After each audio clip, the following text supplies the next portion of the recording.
નમસ્કાર, હું રાજુ કરપડા.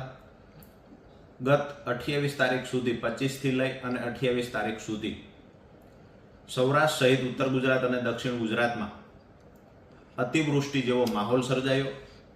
ખેડૂતોનો ખરીફ પાક, ખેડૂતોનો બાગાયતી પાક અને તેલબિયાનો પાક, જે ખરેખર બાળકની જેમ ખેડૂતે ઉછેર કરીને તૈયાર કરેલો, આજે ખેડૂતોના મોઢે આવેલો કોળિયો છીનવાઈ ગયો છે.